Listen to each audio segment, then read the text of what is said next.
அதிதூதரே, உம் திருக்கொடிவானில் அருளாய் அழகாய் பறக்கின்றதே.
தந்தை மகன் தூயாவியாரின் பெயராலே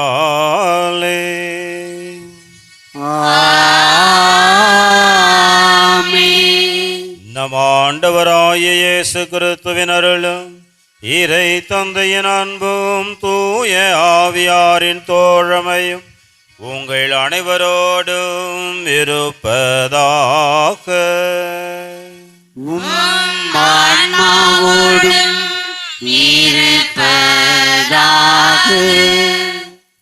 ஒரு பணக்கார சகோதரன், நான் அன்பு செய்கிறேன், உதவி செய்கிறேன், அதை செய்கிறேன், இதை செய்கிறேன் என்று பெருமை பேசுபவனிடம் இறைமகன் அமைதியாக கூறியது, இன்னும் ஒன்று உனக்கு குறையாமல் உள்ளது.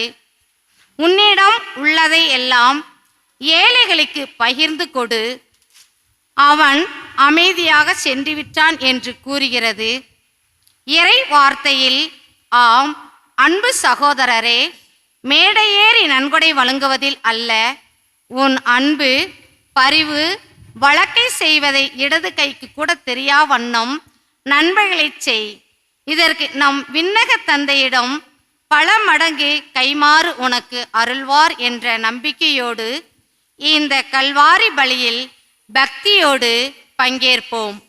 அன்புக்குரியவர்களே, இந்த புனித பலியில் தகுந்த முறையில் பங்கெடுக்க தகுதி பெறும் பொருட்டு தடையாக இருக்கிற நம்முடைய மனித பலவீனங்கள், குற்றம் குறைகள், தவறுகளை எல்லாம் நினைத்து மனவருந்தி ஆண்டவரின் இரக்கத்தையும் மன்னிப்பையும் அன்றாடுவோம்.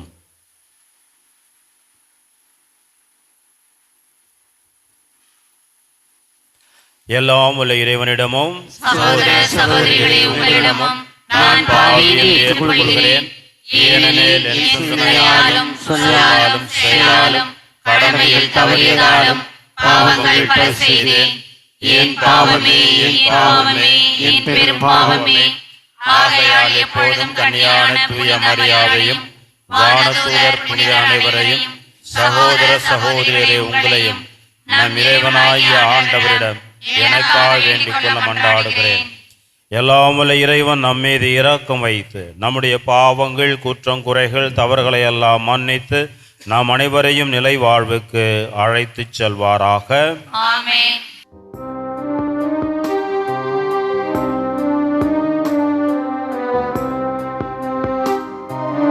ஆண்டவரே இரக்கமாயிரும்.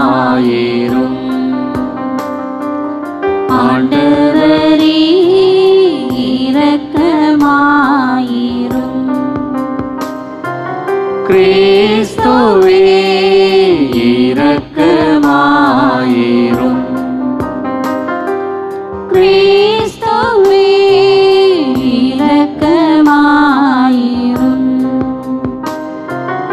ஆண்டவரே இரக்கமாயிரும். ஆண்டவரே இரக்கமாயிரும். மன்றாடுவோமாக.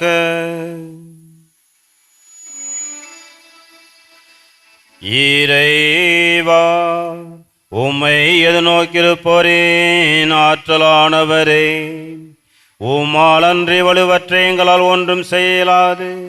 எனவே உம் கட்டளைகளை நிறைவேற்றி எங்கள் விருப்பத்தாலும் செயலாலும் உமக்கு உகந்தவர்களாகிட உமது அருளுதவியை கனிவுடன் எங்களுக்கு என்றும் அளிப்பீராக. உம்மோடு தூயாவியாரின் ஒன்றைப்பில் இறைவனாய் என்றென்றும் வாழ்ந்து ஆட்சி செய்கின்ற எங்கள் ஆண்டவர் இயேசு கிறிஸ்து வழியாக உம்மை மன்றாடுகின்றோம்.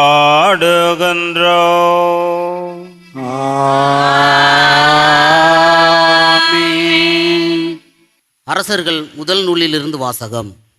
அதிகாரம் 21, வசனங்கள் 1 முதல் 16 முடிய.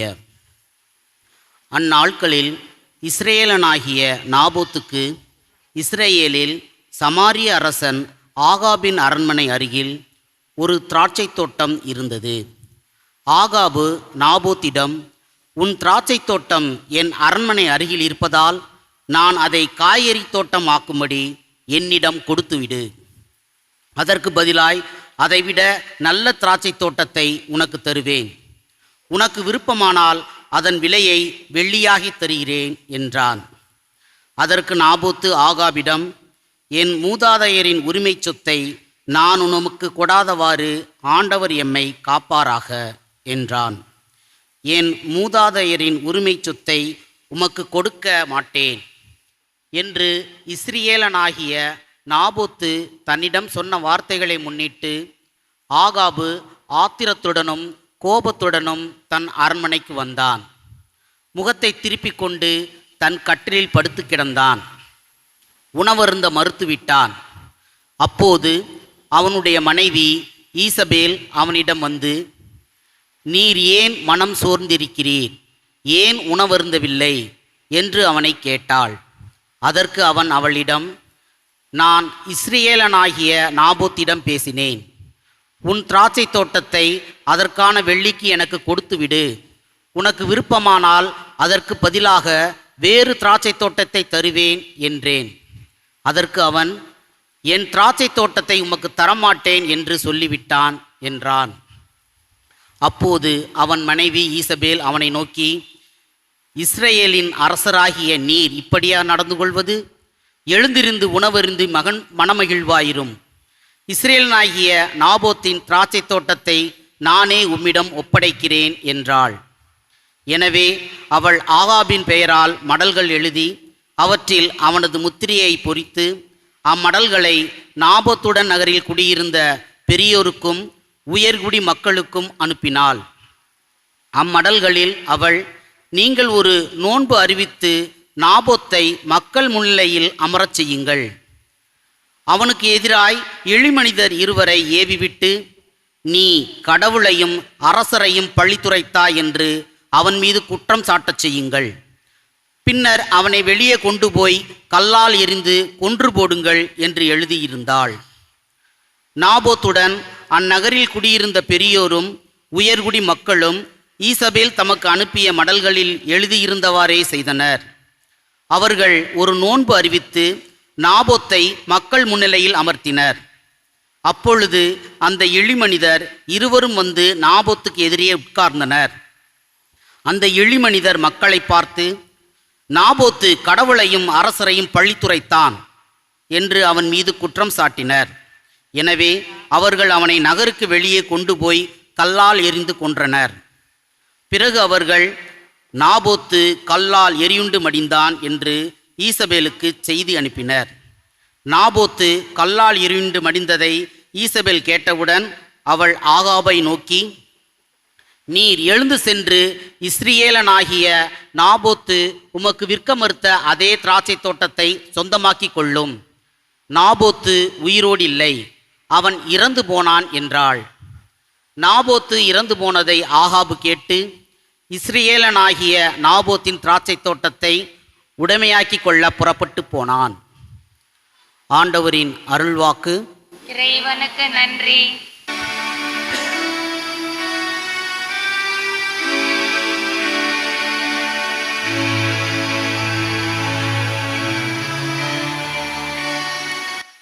ஆண்டவரே, ஆண்டவரே, என் பெருமூச்சை கவனித்தருளும். ஆண்டவரே, ஆண்டவரே, என் பெருமூச்சை கவனித்தருளும். ஆண்டவரே, என் விண்ணப்பத்திற்கு செவி சாய்த்தருளும். என் பெருமூச்சை கவனித்தருளும். என் அரசரே, என் கடவுளே, என் கெஞ்சும் குரலை உற்று கேளும். என் அரசரே, என் கடவுளே, என் கெஞ்சும் குரலை உற்று கேளும்.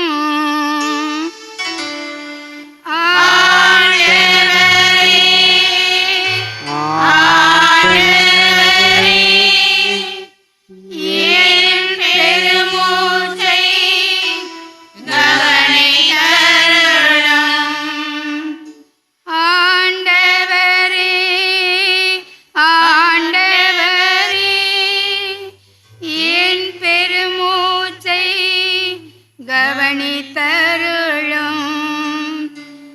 ஏனெனில் நீர் பொல்லாங்கை பார்த்து மகிழும் இறைவன் இல்லை. உமது முன்னிலையில் தீமைக்கு இடமில்லை.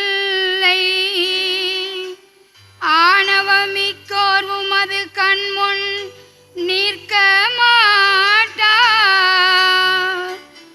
ஆணவமிக்கோர் உமது கண்முன் நிற்க மாட்டார்.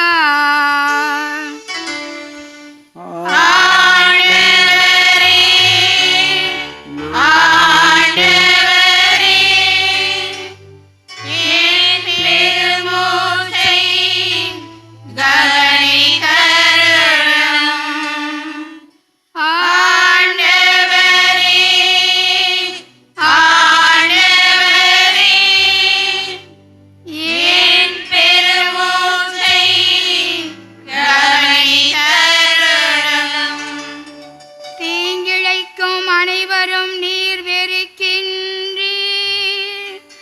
பொய் பேசுவோரை நீர் அழித்திடுவீர். கொலை வெறியரையும் வஞ்சகரையும் அருவருக்கின்றீர். கொலை வெறியரையும் வஞ்சகரையும் நீர் அருவருக்கின்றீர்.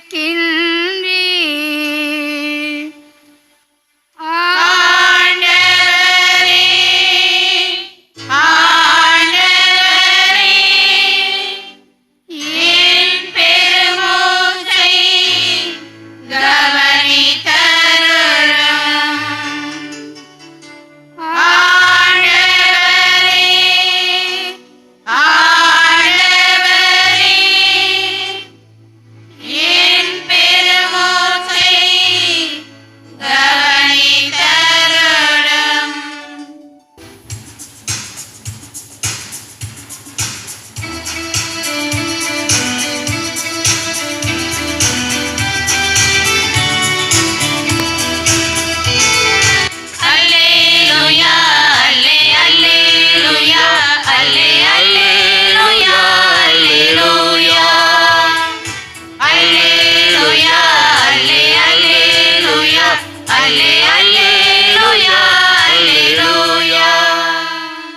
கடவுளுடைய அழைப்பு உங்களுக்கு எத்தகைய எதிர்நோக்கை தந்துள்ளது என்று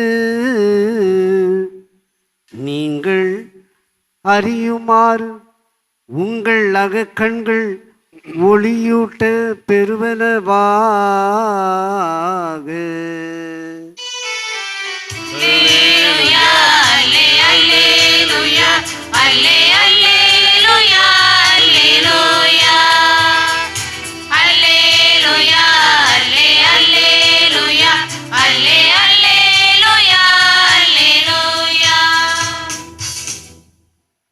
ஆண்டவர்களோடு இருப்பாராக.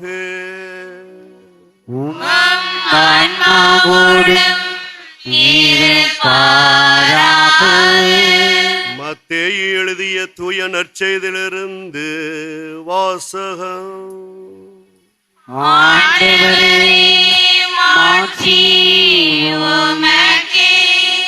அதிகாரம் 5, இறைவார்த்தைகள் 38 முதல் 42 முடிய.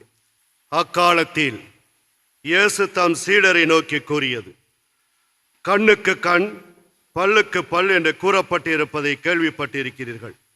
ஆனால் நான் உங்களுக்கு சொல்கிறேன், தீமை செய்பவரை எதிர்க்க வேண்டாம்.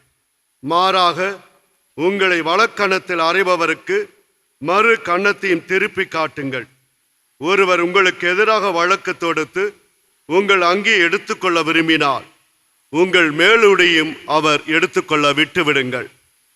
எவராவது உங்களை ஒரு கல் தொலை வர கட்டாயப்படுத்தினால் அவரோடு 2 கல் தொலை செல்லுங்கள். உங்களிடம் கேட்கிறவருக்கு கொடுங்கள். கடன் வாங்க விரும்புகிறவருக்கு முகம் கோணாதீர்கள் என்றார். ஆண்டவரின் அருள்வாக்கு. உங்களிடம் கேட்பவருக்கு கொடுங்கள், கடன் வாங்க விரும்புவதற்கு முகம் கோணாதீர்கள். இறையேசுவில் அன்புக்குரியவர்களே, இன்றைய இறைவார்த்தை நம்முடைய சிந்தனைக்கு தருகிற மைய கருத்து தாராளமாய் இருங்கள், இறை தந்தையின் பிள்ளைகளாய் செயல்படுங்கள் என்பதுதான்.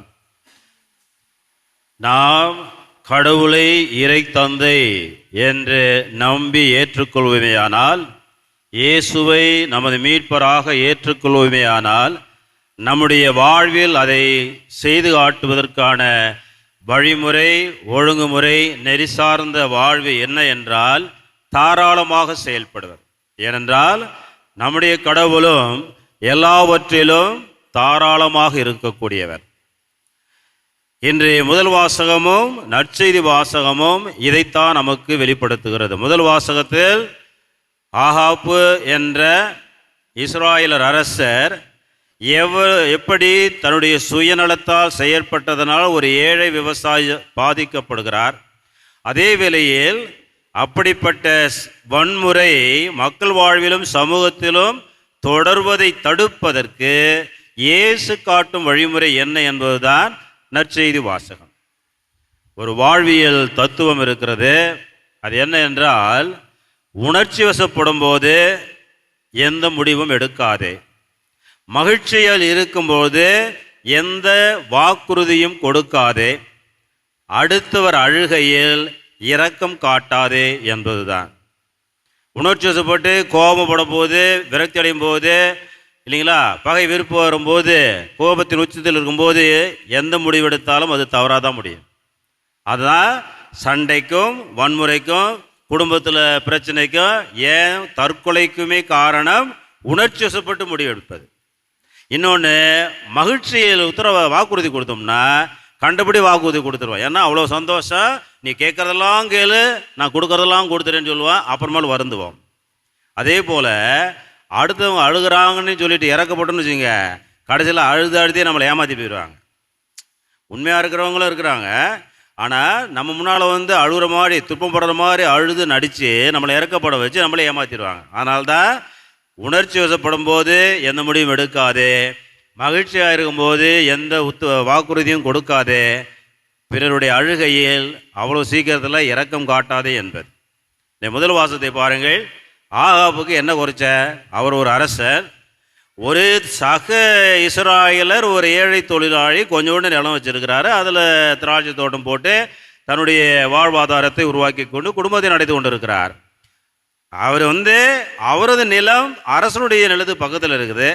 அதை வாங்கணும், அதை அபகரித்து கொள்ள வேண்டும் ஆசைப்படுறார். கிடைக்கல.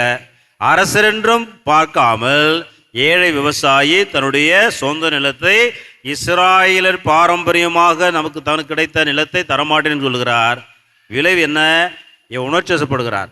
சோகம், தூக்கம், வெறுப்பு, அழுகிறார். ஒரு அரசர் அழுது போய் உண்ணாமல் தூக்கம் இல்லாமல் மகிழ்ச்சி இழந்து துக்கத்தோடு இருக்கிறார். அதை கண்டு அவருடைய மனைவி யாரு? இஸ்ராயலர் அல்ல, இஸ்ராயல் அல்லாதவரை ஒரு இஸ்ராயலர் அரசர் திருமணம் செய்தார். அதனால் அந்த அரசர் என்ன பண்ணுறாரு? அவருடைய மனைவி தன் கணவனை சந்தோஷப்படுத்துனதுக்காக எல்லா தில்லுமுள்ளும் வாழ்ந்து திருத்தணம் பண்ணி ஒரு ஏழை விவசாயி கொலை செய்து அவரது நிலத்தை அபகரித்து தனது கணவரை மகிழ்ச்சிப்படுத்துகிறார். இதுதான் தாராள குணம் இல்லாததன் விளைவு. இப்படி இந்த தாராள குணம் இல்லாமல் உணர்ச்சி வசப்பட்ட உணர்ச்சியின் உச்சத்தில் இருக்கும்போது செயல்படுவதால் ஏற்படுகிற சண்டை சச்சரவுகள், வன்முறைகள், சமூகத்தில் நிலவுகிற பிரச்சனைகள் அனைத்திற்கும் ஒரு தீர்வு காண வேண்டும் என்றால் ஆண்டவர் ஒரு புதிய புரட்சிகரமான வாழ்வியல் அணுகுமுறையை அறிமுகப்படுத்துகிறார். அதுதான் இன்றைய நற்செய்தி. ஆண்டவர் என்ன சொல்லுகிறார்? கண்ணுக்கு கண், பல்லுக்கு பல் என்று கூறப்பட்டிருப்பதை நீங்கள் கேள்விப்பட்டிருக்கிறீர்கள். ஆனால் நான் உங்களுக்கு சொல்லுகிறேன், தீமை செய்பவரை எதிர்க்க வேண்டாம், மாறாக உங்களை வலக்கன்னத்தில் அறைபவருக்கு மறு கன்னத்தையும் திருப்பி காட்டுங்கள். ஒருவர் உங்களுக்கு எதிராக வழக்கு தொடுத்து உங்கள் அங்கியை எடுத்துக்கொள்ள விரும்பினால் உள்ளாடையையும் கொடுத்து விடுங்கள். ஒருவர் ஒரு கல் தொலைவு உங்களை அழைத்தால் நீங்கள் 2 கல் தொலைவு சொல்லுங்கள். இதனுடைய விளைவு என்னவென்றால், பிறர் உங்களுக்கு தீங்கே செய்தாலும் நீங்கள் செய்கின்ற நன்மைகள் தாராளமானதாக இருக்கட்டும். அப்படி பார்க்கும்போது அப்படி தாராளமாக அன்பு செய்வதிலும் பொறுத்து கொள்வதிலும் இரக்கம் காட்டுவதிலும் செயல்படுவதால் தீமை செய்பவர் திருந்துவார், தொடரும் வன்முறை தடுக்கப்படும். அதுதான் ஆண்டவர் காட்டும் வழிமுறை. அப்படியே நம்ம வாடியில் வச்சு பாருங்க. புசுக்குன்னு 5 பைசாவுக்கு பிரயோஜனம் இல்லாத சின்ன காரியத்துக்கெல்லாம் கணவன் மனைவி, அம்மா அப்பா, பிள்ளைகள், உறவுகள் எல்லாம் சண்டை போட்டுக்கிட்டு வருஷ கணக்கில் மாத கணக்கில் பகையாளி போல இருப்போம், பகையும் வெறுப்பையும் காட்டிகிட்டு இருப்போம் இல்லைங்களா? அதற்கு காரணம் என்ன? நாம் கொஞ்சம் தாராளமாக செயல்படுவதில்லை. எதிரில் தாராளம், மன்னிப்பதில் தாராளம், அன்பு காட்டுவதில் தாராளம், இரக்கம் காட்டுவதில் தாராளம், கனிவான வார்த்தைகளை பேசுவதில் தாராளம், பொறுத்து கொள்வதில் தாராளம், மன்னிப்பதில் தாராளம். ஏன்னா இதுதான் நம்முடைய கடவுள், நாம் விரும்புகிற நம்புகிற கடவுளாய் ஆண்டவரின் இயற்கை குணம். கடவுள் சொல்கிறார், தன் மக்களை பார்த்து சொல்கிறார், நீங்கள் உங்கள் உடைகளை கிழித்து கொள்ள வேண்டாம், இதயத்தை கிழித்து கொண்டு உங்கள் கடவுளாகிய ஆண்டவரிடம் திரும்பி வாருங்கள்.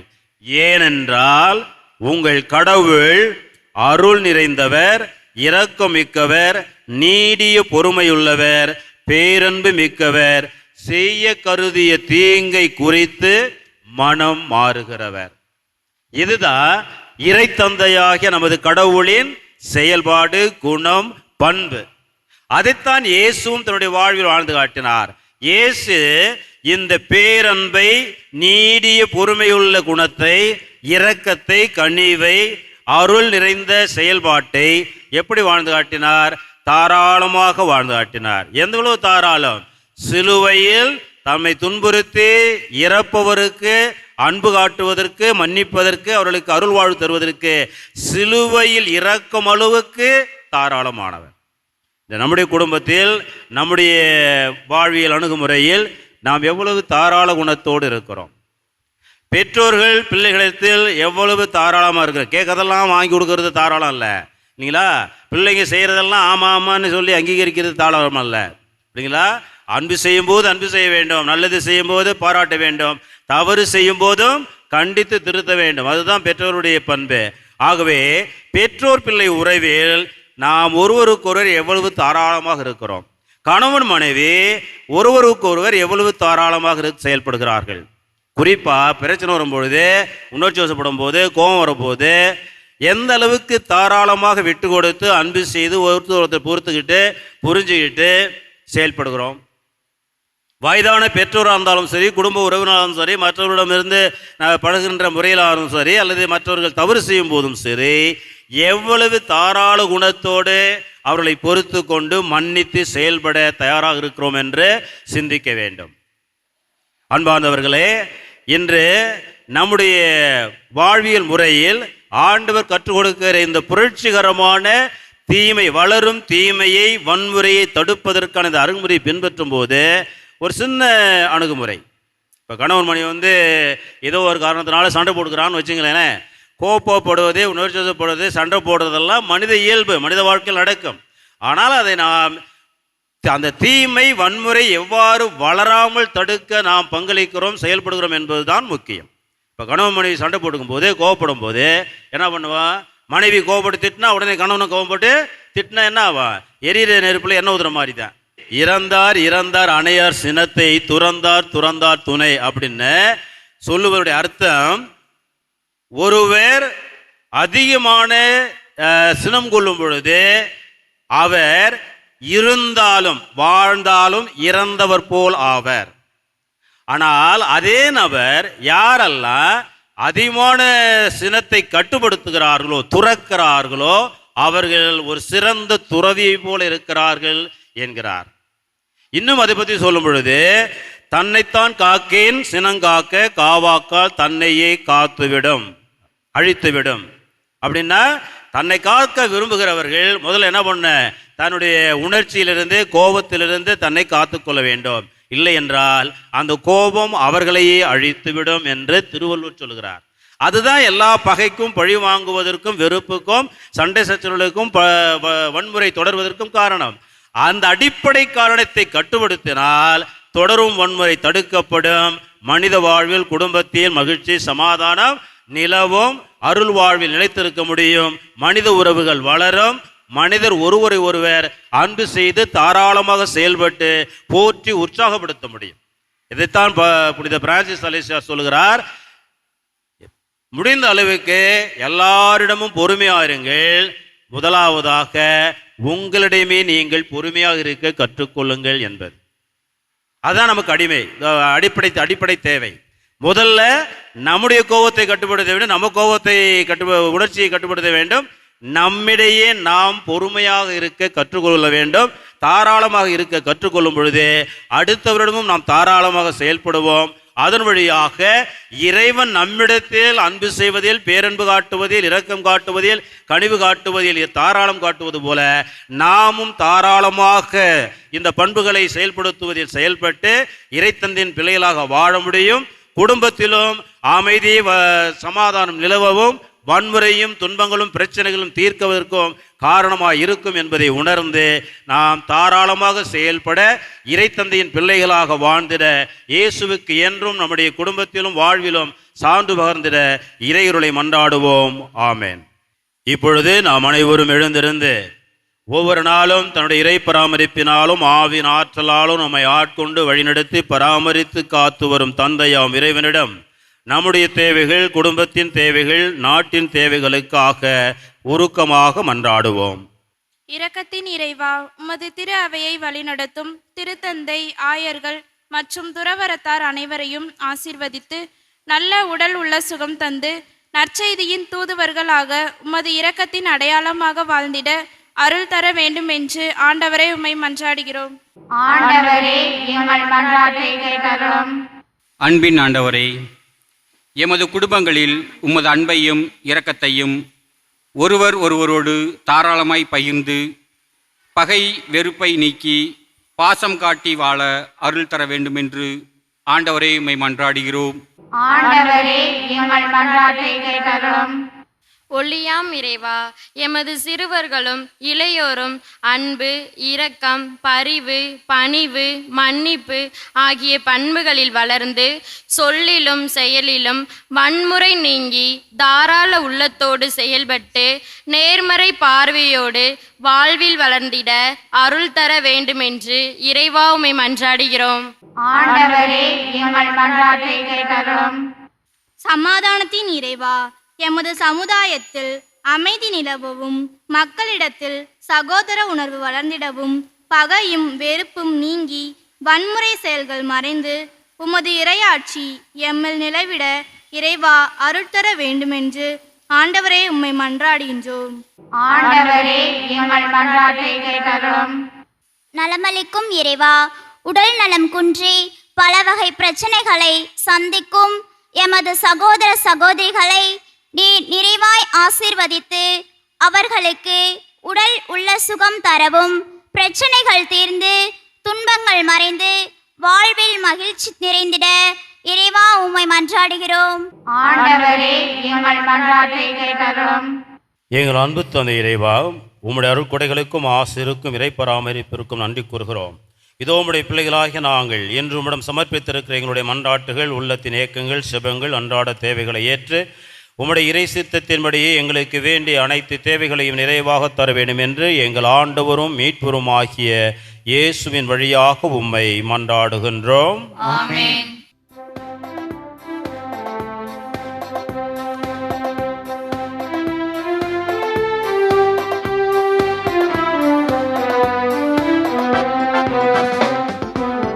அன்பிற்கே எம்மை அர்ப்பணித்தோ, அனைத்தும் பகிர்ந்தே வாழுவோம். அன்பிற்கே எம்மை அர்ப்பணித்தோ, அனைத்தும் பகிர்ந்தே வாழுவோம். இதுவே எம் காணிக்கை, இதுவே எம் காணிக்கை, இதுவே எம் காணிக்கை, இதுவே எம் காணிக்கை. அன்புக்குரியவர்களே, என்னுடையதும் உங்களுடையதுமான இந்த தூய பலி தந்தையாம் இறைவனுக்கு ஏற்புடையதாகும்படி நம்பிக்கையுடன் மன்றாடுங்கள். ஆண்டவர் தமது திருப்பெயரின் புகழ்ச்சிக்காகவும் மாட்சிக்காகவும் நமது நன்மைக்காகவும் புனித திரு அவை அனைத்து நலனுக்காகவும் உமது கையிலிருந்து பலியை ஏற்றுக்கொள்வாராக. இரக்கத்தின் இறைவா, மக்களினித்தார் ஒப்பு கொடுக்கும் இந்த அப்பரச காணிக்கைகள் எங்களுக்கு ஊட்டமளிக்கும் உணவாகவும் எங்களை புதுப்பிக்கும் அருளடையாளமாகவும் மாற செய்கின்றீர். அதனால் இவற்றின் அருளுதவி எங்கள் உடலுக்கும் மனதுக்கும் என்றும் குறைவுபடாமல் கிடைக்க அருள் புரிவீராக. எங்கள் ஆண்டவராகிய கிறிஸ்து வழியாக உம்மை மன்றாடுகின்றோம்.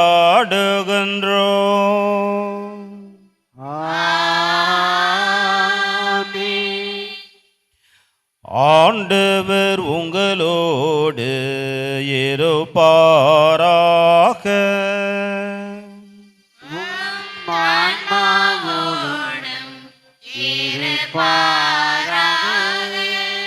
இதயங்களை மேலே எழுப்புங்கள்.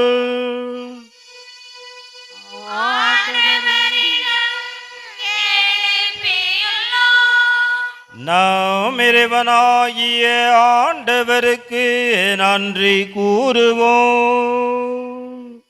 அதுவே தகுதியும் மானது.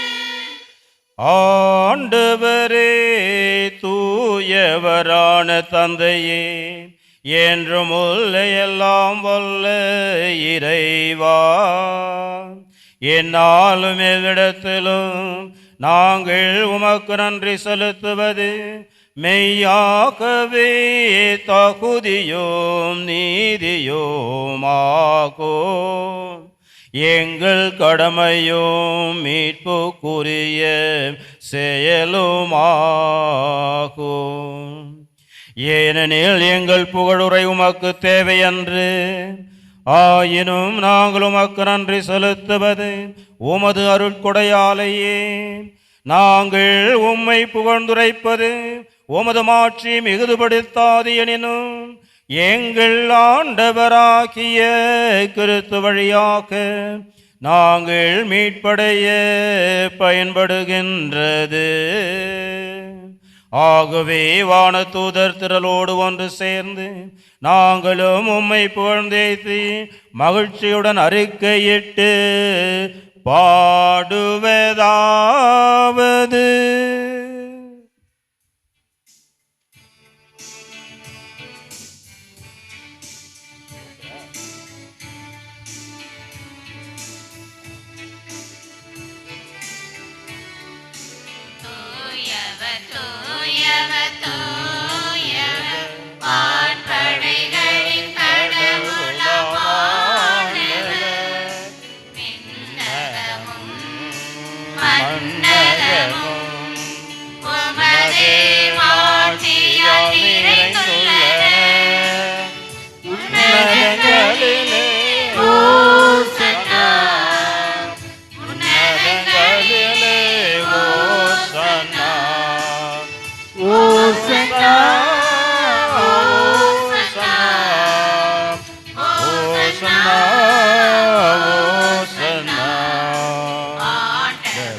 ஆண்டவரே, நீர் மெய்யாகவே தூயவர், தூய்மை அனைத்திற்கும் ஊற்று.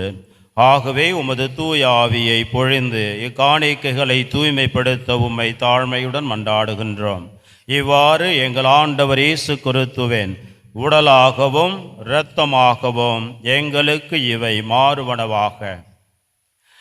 அவர் பாடுபட உளம் கனிந்து தம்மை கையளித்த போது அப்பத்தை எடுத்து உமக்கு நன்றி செலுத்தி ஆசி வழங்கி அதை பிட்டு தம் சீடர்களுக்கு அளித்து அவர் கூறியதாவது: அனைவரும் இதிலிருந்து பெற்று உண்ணுங்கள், ஏனெனில் இது உங்களுக்காக கையளிக்கப்படும் என் உடல்.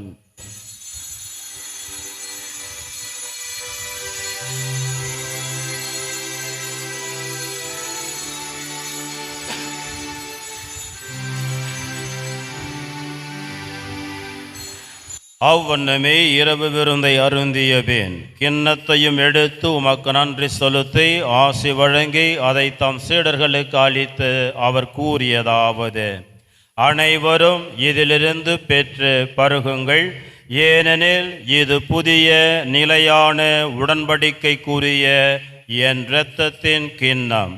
இது பாவ மன்னிப்புக்கென்று உங்களுக்காகவும் பலருக்காகவும் சிந்தப்படும். இதை என் நினைவாக செய்யுங்கள்.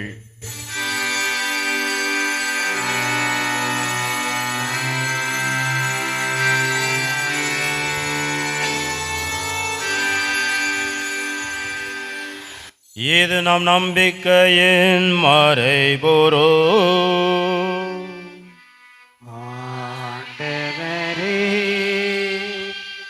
நீர் வரும் அளவு உமது இறப்பினை அறிக்கையிடுகின்றோம், உமது உயிரினையும் எடுத்துரைக்கின்றோம். ஆகவே ஆண்டவரே, நாங்கள் கிறிஸ்துவின் இறப்பினையும் உயிர்ப்பினையும் நினைவு கூர்ந்து வாழ்வதரும் அப்பத்தையும் மீட்பளிக்கும் கிண்ணத்தையும் உமக்கு ஒப்பு கொடுக்கின்றோம். உம் திருமுன் நின்று உமக்கு ஊழியம் புரிய தகுந்தவர்களென எங்களை ஏற்றுக்கொண்டீர். எனவே உமக்கு நன்றி செலுத்துகின்றோம். மேலும் கிறிஸ்துவின் உடலிலும் இரத்தத்திலும் பங்கு கொள்ளும் எங்களை தூய ஆவியார் ஒன்று சேர்க்க வேண்டுமென உம்மை தாழ்மையுடன் மன்றாடுகின்றோம். ஆண்டவரே, உலகெங்கும் பரவி இருக்கமுடைய திரு அவையை நினைவு கூர்ந்தார்கள். எங்களுடைய திருத்தந்தை பிரான்சிஸ், எங்கள் பேராயர் அந்தோணி பாப்புசாமி, எல்லா திருநிலையினர் ஆகிய அனைவரோடும் உம்முடைய திரு அவை அன்பில் என்றென்றும் நிறைவு பெறச் செய்தார்கள். மேலும் உயிர்த்தெழும் எதிர்நோக்குடன் துயில்கொள்ளும் எங்கள் சகோதர சகோதரிகளையும் எங்களுடைய குடும்பத்தில் இறந்தோர் ஒவ்வொருவரையும் இரக்கத்துடன் நினைவு கூர்ந்து உம்முடைய திருமுக ஒளியினில் ஏற்றரலும். எங்கள் அனைவர் மீதும் இரக்கமாயிரும். கடவுளின் கன்னித்தாயான புனித மரியா, அவருடைய கணவரான புனித யோசேப்பு, புனித திரு தூதர்கள், இவ்வுலகில் நமக்கு உகந்தவராயிருந்தோராகிய புனிதர் அனைவருடனும் நாங்கள் நிலையான வாழ்க்கையில் பங்கு கொள்ளும் தகுதி பெற்று உம்முடைய அன்பு திருமகன் இயேசு கிறிஸ்து வழியாக உம்மை புகழ்ந்தேத்தும் வரமருள உம்மை தாழ்மையுடன் மன்றாடுகின்றோம். இவர் வழியாக இவரோடு இவரில் எல்லாம் வல்ல இறைவனாகிய தந்தையே, தூய ஆவியாரின் ஒன்றிப்பில் எல்லா புகழும் ஆட்சியும் என்றென்றும் உமக்கு உரியதே.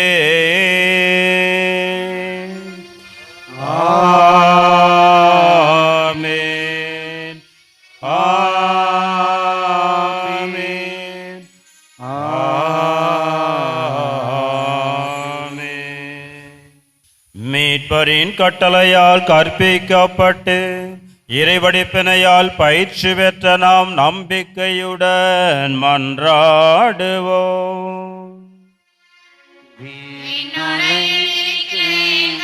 தந்தையே, உமது பெயர் தூயது என போற்றப் பெருக,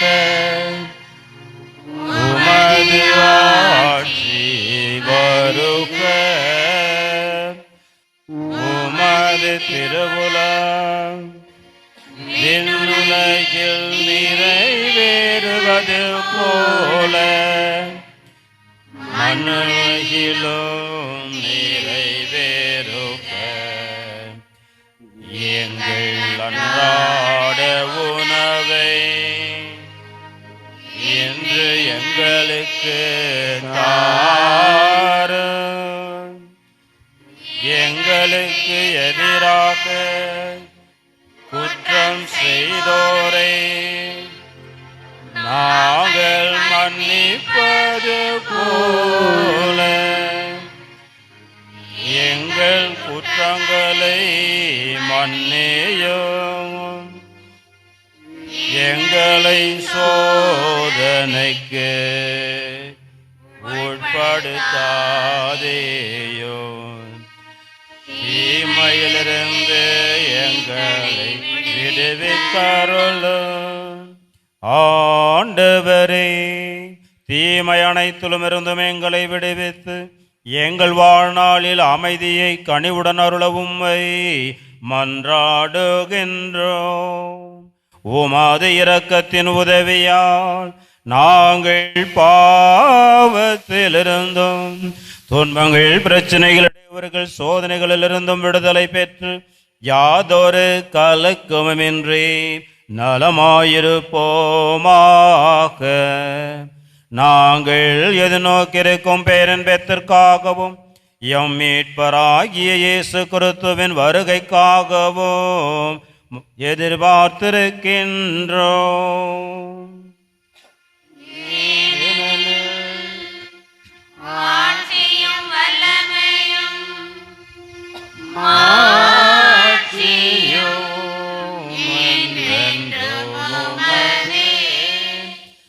எங்கள் ஆண்டவரும் மீட்புருமாகிய இயேசுவே, அமைதியை உங்களுக்கு விட்டுச் செல்கிறேன், என் அமைதியையே உங்களுக்கு அளிக்கின்றேன் என்றும் திருத்தூதர்களுக்கு வாக்களித்தீரே.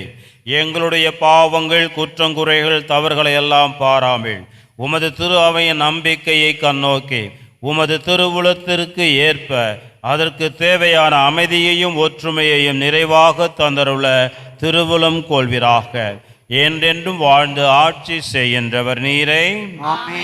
ஆண்டவருடைய அமைதியும் ஆசீரும் உங்களோடு என்றும் இருப்பதாக.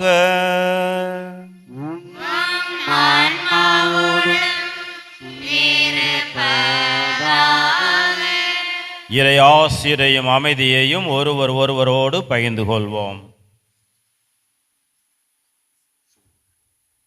உலகின் பாவங்களை போக்கும் இறைவனின் செம்மறியே, எங்கள் மேல் இரக்கமாயிரும். உலகின் பாவங்களை போக்கும் இறைவனின் செம்மறியே, எங்கள் மேல் இரக்கமாயிரும். உலகின் பாவங்களை போக்கும் இறைவனின் செம்மறியே, எங்களுக்கு அமைதியை அளித்தருளும். இதோ நம் ஆண்டவர் இயேசு கிறிஸ்து உலகின் பாவங்களை போக்குகின்ற இறைவனின் செம்மறி. இந்த செம்மறியின் விருந்துக்கு அழைக்கப்பட்ட நாம் அனைவரும் பேறு பெற்றோர். ஆண்டவரே, நீர் இல்லத்தில் எழுந்துள்ள நான் தகுதியற்றவன், ஆனால் ஒரு வார்த்தை மட்டும் சொல்லிட என் ஆன்மா நலமடையும்.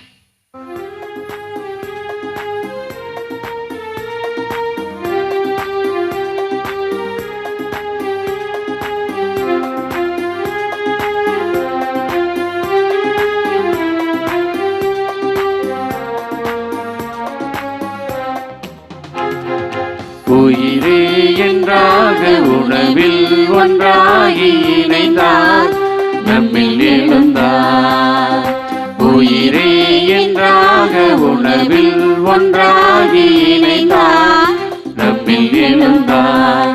திருவிருந்திலே பெரும் நிறைவிலே, திருவிருந்திலே பெரும் நிறைவிலே நாளும் மகிழ்ந்து வாழ்வோம். உயிரே என்றாக உணவில் ஒன்றாகி இணைந்தார், நம்மில் எழுந்தார்.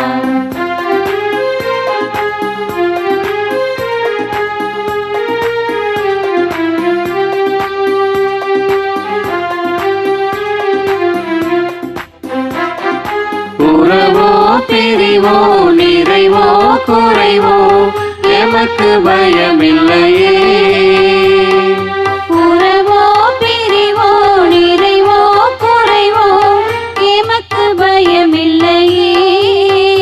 எங்கள் இதயத்திலே அன்பரே சுவை, எங்கள் இதயத்திலே அன்பரே சுவை என்றும் தாங்கி வாழ்ந்து செல்வோம்.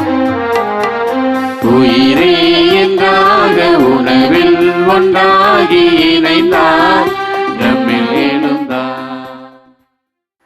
மன்றாடுவோமாக.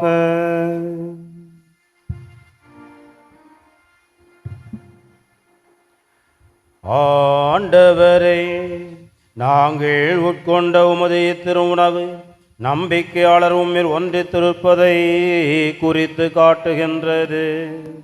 அதுபோல உமது திரு அவையிலும் ஒற்றுமையை அது விளைவிப்பதாக. எங்கள் ஆண்டவராகிய கிறிஸ்து வழியாக உம்மை மன்றாடுகின்றோம்.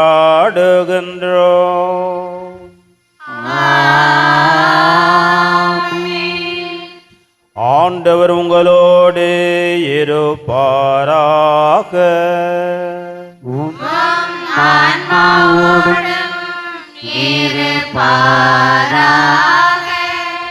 எல்லாம் வல்ல இறைவன் தந்தை மகன் தூயாவியார் உங்கள் அனைவரையும் ஆசிர்வதிப்பாராக.